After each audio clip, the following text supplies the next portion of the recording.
Ahlan wa sahlan ndugu mpenzi mtazamaji Radio TV Buntu pote pale ulipo.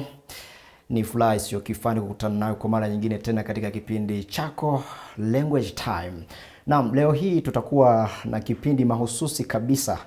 Kama unavyoweza kuona mandhari tulipo hivi sasa hivi, tumetembea shule ya Millennium International Academy kwa ajili ya kuja kupata baadhi ya mazungumzo na mwalimu wa Kiswahili ambaye pia unaweza ukamwita mkeleketwa au mfurukutwa wa lugha ya Kiswahili. Leo hii mtazamaji, tumekuja kujadili mada muhimu sana inayohusiana na siku ya Sabasaba, kwa maana ya siku ya Kiswahili duniani ambayo inatarajia kufanyika hiyo tarehe 7 Julai mwaka huu jijini Bujumbura. Tunafahamu fika kwamba mataifa yote yaliyojumuika katika Jumuiya ya Afrika Mashariki, tunaweza kusema Tanzania, Burundi, Rwanda, Kenya, Uganda, mataifa yote hayo yatakusanyika jijini Bujumbura. Kwa hiyo pamoja na mgeni wangu hapa tutakuja kujadili kuhusiana na fursa hii, kwa sababu hili ni jambo kama la kihistoria. Tulikuwa tuzoei kuwapata wageni katika taifa letu, hasa linapokuja maadhimisho ya Kiswahili. Mgeni ambao nimekuwa naye katika kipindi hiki bila shaka ni mwalimu wa Kiswahili kama nilivyokuambia, halafu pia anafundisha Kiswahili kwa wageni. Ni mwalimu Levis Doto. Niukaribishe mwalimu katika studio za Radio Television Buntu. Asante sana ndugu mtangazaji. Unaendeleaje? Naendelea vizuri, niko safi kabisa. Una furaha kwa kushukuru sana kwa nafasi hii adhimu. Nimeshakaribia. Naam. Yes. Kama kawaida, kama nilivyozungumza, leo tutakuwa na mazungumzo kuhusiana na siku ya Sabasaba. Ndio. Mwalimu, unafahamu fika tayari na wewe miongoni mwa kamati husika na maandalizi ya siku hiyo ya Sabasaba. Ndio. Mataifa yatakusanyika jijini Bujumbura kwa ajili ya maadhimisho hayo. Yeah. Pengine unaweza ukatuambia hili na umuhimu kiasi gani Burundi kuwa mwenyeji katika wa maadhimisho haya ya Kiswahili duniani? Asante sana. Kwanza kabisa nijitambulishe tena kwa mara nyingine. Naam. Naitwa Mwalimu Levis Doto. Naam. Ni mwalimu wa Kiswahili kwa wageni na kwa wenyeji pia, lakini pia tunafundisha. Lakini pia ni mwenyekiti wa chama cha Kiswahili na Kiingereza. Lakini wakati wao ni mjumbe wa kamati ya chama cha Kiswahili kitaifa Burundi cha kitabu. Lakini pia nipo kwenye kamati andalizi ya kuandaa kongamano na maadhimisho ya 5 ya kimataifa yanafanyika hapa Burundi Maskidu.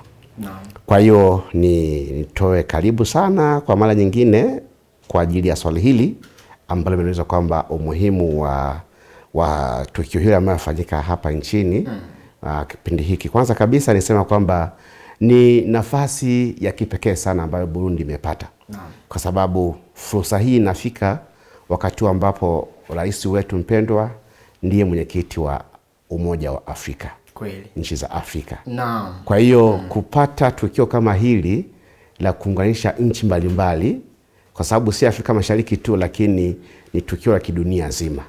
Kwa sababu baada ya UNESCO kupitisha kwamba siku ya tarehe 7 mwezi wa 7 iwe ni siku ya Kiswahili duniani, ina maana tayari nchi zote za ulimwenguni zinaadhimisha kipindi hiki.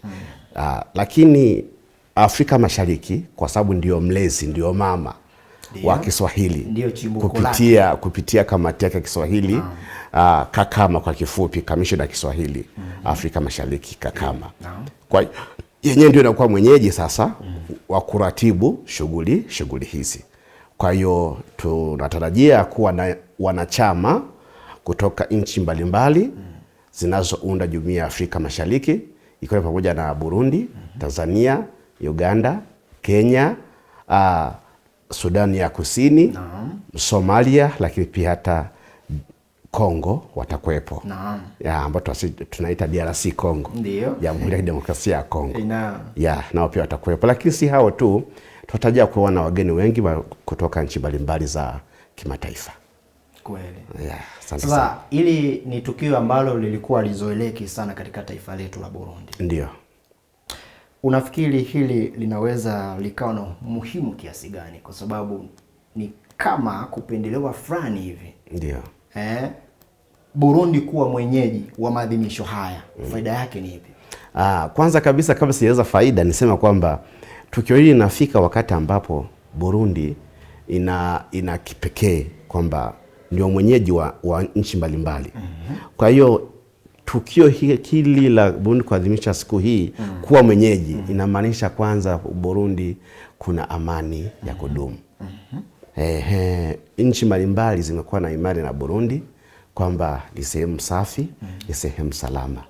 Kwa hiyo cha kwanza ni amani na mshikamano wa Burundi, ambapo sasa pongezi na sifa ziende kwa Mheshimiwa Rais wetu na serikali yake kwa jumla. Lakini pili, inaonyesha jinsi gani ambapo sasa Burundi kama Burundi imepiga hatua katika kuhamasisha na kueneza Kiswahili katika ukanda huu wa Afrika Mashariki. Na tatu, tunasema kwamba ni ule utashi. Utashi wa serikali ya Burundi.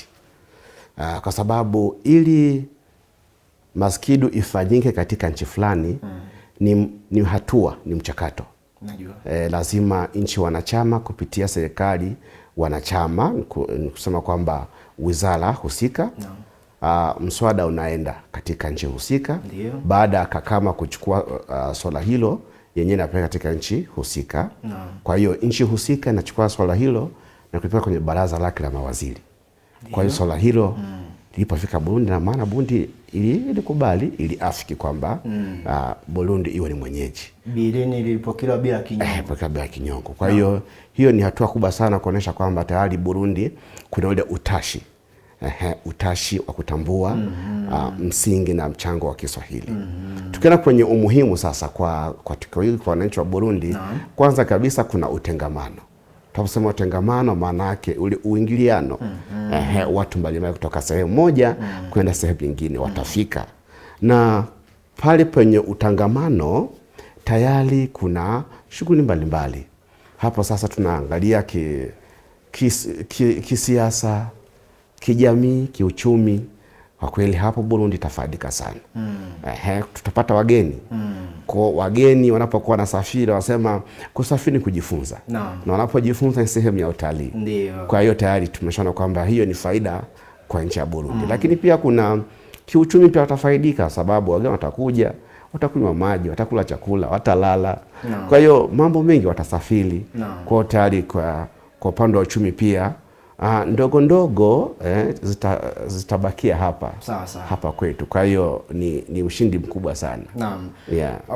Waswahili huwa wanapenda kusema kwamba kutembea kwingi kama unavyotoka kujifunza. Ndio. Kwa hiyo wageni hao tayari tuseme wamefika katika taifa letu zuri la Burundi. Ndio.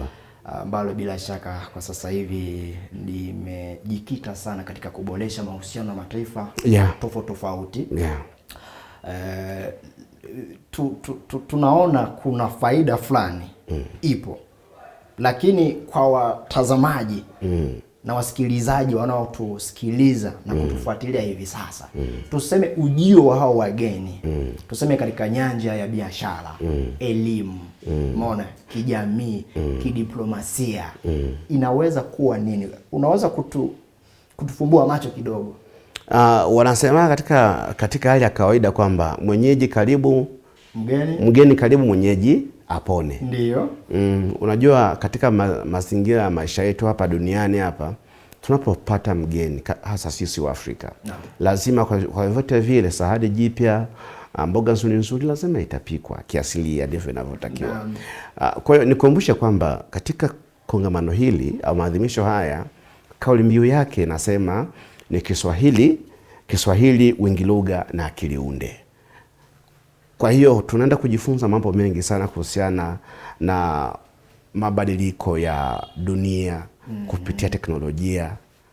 Kwa hiyo tutaona kwamba jinsi gani ambavyo Kiswahili kinaenea, lakini pia tutaona mchango wa akili unde katika kuendeleza na kuikuza Kiswahili. Na si hivyo tu, tutaona jinsi gani ambavyo sasa vijana wanaweza kupambana wakaanza kujiandaa kwa ujio huu wa akili unde katika maisha ya kawaida ambayo tunatarajia. Na kwa upande wa umuhimu kwa ujumla zaidi, katika Kiswahili, kupitia Kiswahili, hii ni ishara kwamba Kiswahili katoza kama ni lugha ambayo inatumika, imekuwa sana katika nyanda hii ya Afrika Mashariki na dunia kwa jumla. Na ni nyenzo kabisa, ni nyenzo ya biashara, kufanya biashara, ni nyenzo ya kutumika katika kielimu na mjadala mbalimbali ya wanazuo. Kwa hiyo ni matarajio kwamba vijana mbalimbali, wanazuoni mbalimbali, watu mbalimbali, kila mmoja kwa nafasi yake lazima ataweza kunufaika. Sasa sababu labda ni kwa sababu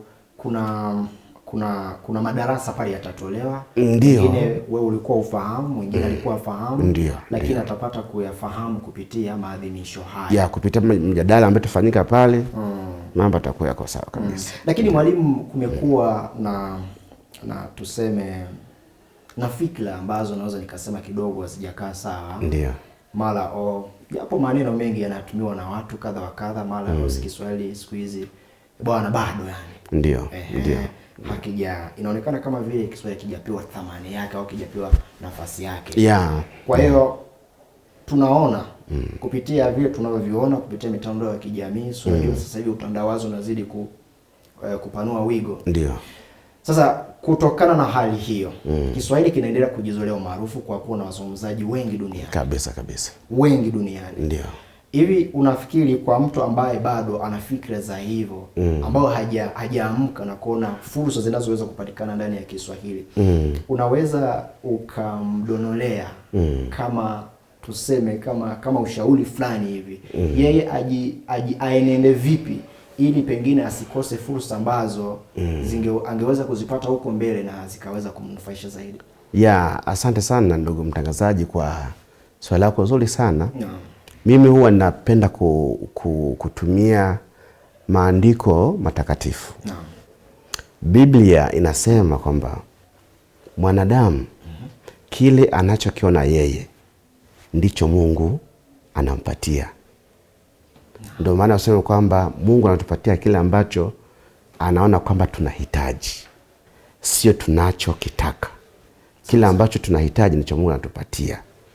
Kwa hiyo kile ambacho mtu anakiona katika akili yake ndicho hicho anachokiona. Na ndio uhalisia wa fursa. Fursa ni baada kwa mtu ameiona kwamba hii fursa kwangu mimi ni faida au sio faida.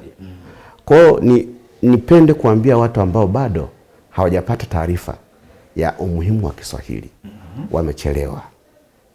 Wafanye haraka sana, hima chonde wawahi, waingie kwenye mstari, kwenye mlolongo wa Waswahili, wazungumzaji wa Kiswahili, waweze kujionea na kupata faida za Kiswahili. Kwa sababu unaposema Kiswahili tayari unaongelea Mwafrika. Unaposema Kiswahili unaongelea maisha ya Kiafrika. Unaposema Kiswahili unaongelea utamaduni wa Kiafrika. Unaposema Kiswahili unaongelea maisha kwa jumla ya Mwafrika au ya binadamu halisia ya Mwafrika. Na ukija kwa upande wa dunia kwa jumla, dunia sasa hivi kwa jinsi ambavyo Mungu aliweza kuitengeneza, na Mungu akasema kabisa kwamba enendeni ulimwenguni na mkamiliki ardhi na vilivyomo vyote. Lakini pia Mungu akasema popote mtakapo kanyaga muweze kufanyaje, muweze kumiliki. Kwa nini kwamba kupitia biashara, kupitia mwingiliano, sasa hivi Kiswahili kimekuwa na soko kubwa katika dunia kwa sababu ni lugha ya biashara. Si kwa Afrika Mashariki tu, lakini pia hata dunia kwa ujumla. Ndio maana leo hii ukienda uwanja wa ndege, ukienda sehemu mbalimbali, utakuta kuna matangazo yale hatolewi kwa lugha za kinani za kiasilia, yatolewa kwa Kiingereza, Kiswahili na Kifaransa na lugha nyingine ambazo ni lugha za kimataifa. Kwa hiyo utaona jinsi gani ambavyo tayari Kiswahili kimeshapenyeza, kwa sababu ukiangalia wingi wa wazungumzaji wa Kiswahili ni wengi sana ukizingatia na wale ambao hawazungumzi Kiswahili. Kwa hiyo ni wito wangu kwamba kila moja aweza sasa aamke ili aweze kufanyaje, kuifuata fursa. Na muda mwingi fursa Fursa huwa natakiwa ikute mtu ameshajiandaa kwa ajili ya fursa. Sio fursa imfuate mtu. Sawa. Kwa hiyo inabidi kila mmoja ajiandae kwa ajili ya fursa hiyo. Ya kukaribisha fursa ili mkute ameshapata maandalizi mazuri. Labda tu nikiazima kutoka kwa wenzetu wa Uingereza, wao huwa wanasema kwamba taarifa huwa ni muhimu. Information is power. Kwa hiyo kama mtu akiwa na taarifa jambo fulani, atafanya jambo fulani kwa mwafaka kabisa. Kwa hiyo hata hii ni taarifa kwamba Kiswahili kina umuhimu mkubwa kwa kila yeyote yule ambaye anatusikiliza leo. Lakini mwalimu, naomba utuweke sawa. Ndio. Kwa watazamaji wanaweza wakafikiria, sasa huyu naye zinipolojo bwana. Mambo anayozungumza hana mashiko. Hana mashiko. Akawa anajiuliza, yani akawa anaumiza kichwa akajiuliza. Sasa hizo fursa ambazo anazizungumzia ni fursa za aina gani? Hebu mtu huyu unaweza kumsaidia nini? Hizo ni zipi? Hizo fursa zipo nyingi sana, kwa sababu katika maisha tuna mambo matatu au manne. Kwanza kuna kisiasa, kuna kijamii, kuna kiuchumi, na kuna kuna niseme vitatu, kwa sababu hapa kwenye kijamii hapa kuna utamaduni kimo ndani. Nianzie hapa kwenye kijamii. Kiswahili ni utamaduni. Kinatambulisha sisi na kina nani. Na binadamu katika maisha ya kila siku lazima tujitambulishe. Unapojitambulisha tayari unaweza wewe ni nani. Biashara yako haiwezi kuuzika bila kujua namuuzia nani, nanunulia nani. Kwa kuna baadhi ya watu mbalimbali ambao tayari wameshapata faida kupitia Kiswahili. Kwa mfano, hapa kwenye upande wa kijamii kuna hii muziki. Nyimbo za kidunia hizi, muziki ya kawaida, kuna hii hapa muziki ya Injili, nyimbo za Injili. Watu wengi wameshapata umaarufu mkubwa sana kwa sababu wanatumia lugha ya Kiswahili, wanatoa ujumbe katika jamii, na jamii inafanyaje? Inasikia kile ambacho yule msanii anafanyaje, ametarajia kuambia jamii. Lakini pia kuna kufanya biashara. Biashara sasa hivi ukitajia kwamba utafanya biashara ya kuuza parachichi. Parachichi ni tunda ambalo kwa hapa Burundi sasa hivi serikali ya Burundi inahamasisha sana kwamba kila jamii, kila nyumba iwe na mti wa parachichi, angalau si chini ya 5 au 10 kupanda juu. Unaona? Hii hapa parachichi watu leo wanasikia, lakini wanachukua kama vile ni hali tu ya kawaida. Lakini mtu akafanya biashara parachichi ndani ya Afrika Mashariki, ukishavuka mpaka hutatumia Kirundi chako, hutatumia lugha nyingine ya asilia, utatumia Kiswahili kwa sababu ndio kiunganishi cha nchi mbalimbali. Kwa hiyo ni faida mojawapo. Lakini pia hata kama mtu anauza duka, tuchukue duka. Leo hii kupitia teknolojia, wateja ni wote tu duniani. Huwezi kuwa na mipaka ya kupata wateja. Kwa sababu mimi naishi hapa Ngozi hapa, basi wateja wangu ni wa Ngozi tu peke yake. Hapana. Kupitia digital utapata wateja wako kutoka sehemu mbalimbali, nchi mbalimbali. Kwa sasa matangazo yako inategemea sasa wewe urefu wa kamba yako. Sasa nikumbushe urefu wa kamba yako unalinganaje? Kutokana na urefu wa kamba yako. Kwa hiyo anayejua Kiswahili atatumia Kiswahili chake fanyaje kuweza kujipatia wateja wengi zaidi. Sawa. Lakini pia kwa mtazamaji au msikilizaji anaweza akawa bado muda huu unazungumza na wewe au unatusikiliza, akawa bado anaendelea kutapatapa, akawa anajiuliza, sawa, mimi bwana tayari nimeona fursa inayopatikana katika Kiswahili. Ndio. Lakini je, nataka kujifunza, yani ana ule utayari wa kuweza kujifunza, ila haoni anzie wapi. Huyu anaweza kusaidikaje sasa? Safi kabisa. Cha kwanza ni nia. Penye nia pana njia. Penye nia pana njia. Akitaka kujifunza tayari nafasi zipo nyingi. Kuna mashirika mengi ya kufundisha Kiswahili, madarasa mengi ya kufundisha Kiswahili. Nadhani hilo sio tatizo. Hata kama tulivyosema mwanzo kwamba mimi ni mwalimu kwa wageni. Maana yake kwa mtu ambaye ndio kwanza anajifunza lugha ya Kiswahili, tunawasaidia namna kuweza kujifunza. Sasa hapo kwa mfano wewe ni mwalimu. Ndio. wa Kiswahili kwa wageni. Pamoja na pamoja na kwa unafundisha Kiswahili darasani, lakini pia wewe ni mwalimu wa Kiswahili kwa wageni. Ndio. Pengine tuseme mtu tayari ana ashiki, ana hiyo hamu. Mimi bwana nataka kumwendea yule mwalimu mtazama kwenye TV ambaye anatutazama hivi sasa. Hapo anaweza kupitia njia gani au anaweza kupitia uchochoro gani kukufikia na hatimaye kupata kile ambacho yeye anakihitaji ukipata kutoka kwako? Akinihitaji basi anaweza akaja hapa nilipo Millennium International Academy, anaweza akaenda Radio Ubuntu, anaweza akaja, anaweza kanipigia simu ambapo sasa baadaye kwa idhini yako itaanza kuzitoa. Ndio. Lakini pia anaweza kajaribu kwa hata kututafuta kwa namna nyingine.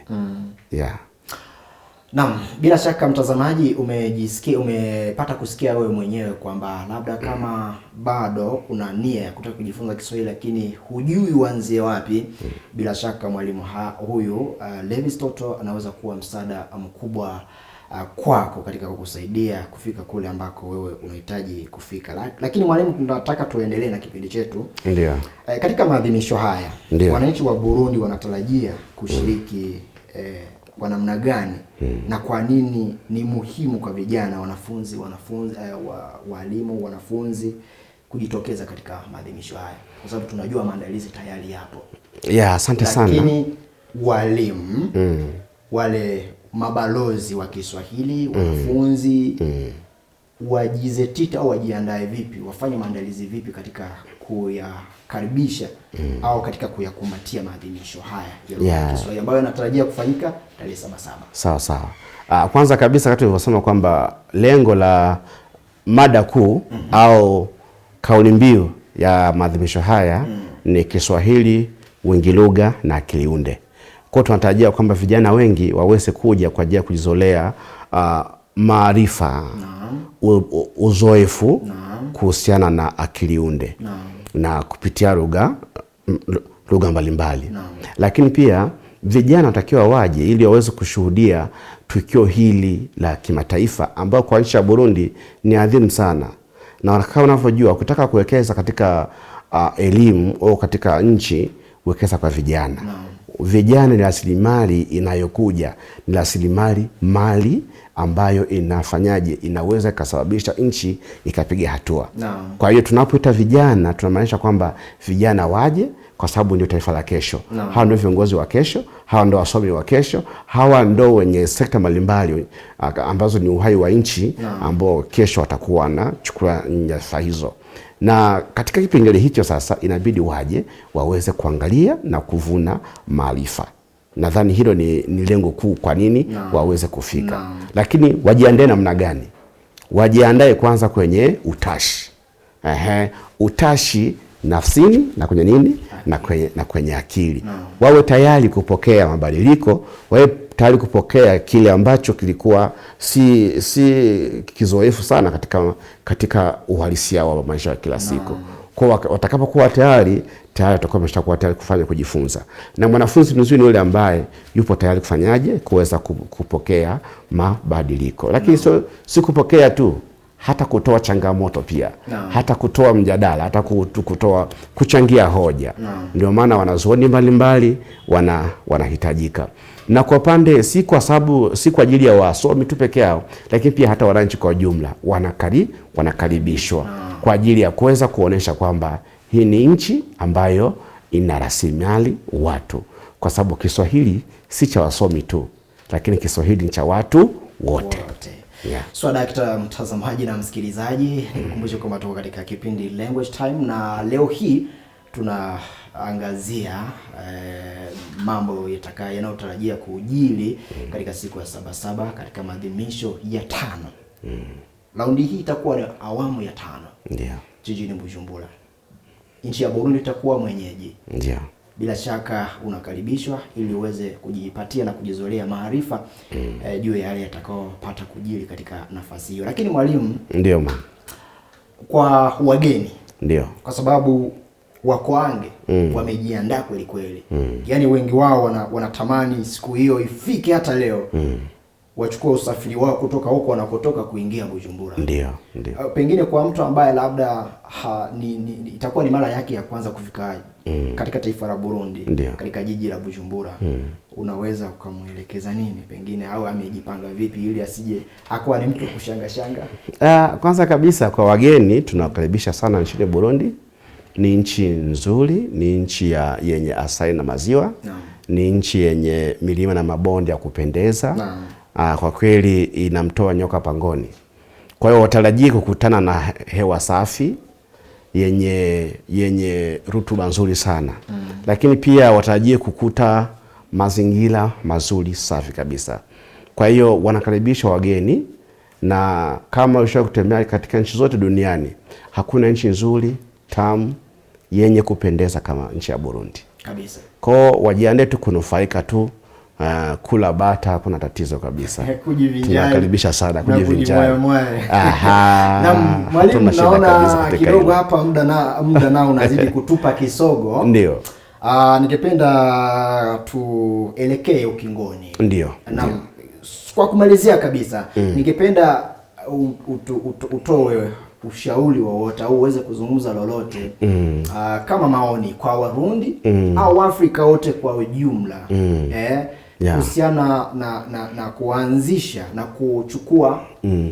na kuchukua hatamu au na kuchukua uamuzi wa kuanza kujifunza lugha ya Kiswahili kama lugha ya umoja na maendeleo. Unaweza kuwapa ujumbe gani? Asante sana. Kwanza nianzie kwa Wanaafrika wote kwa jumla.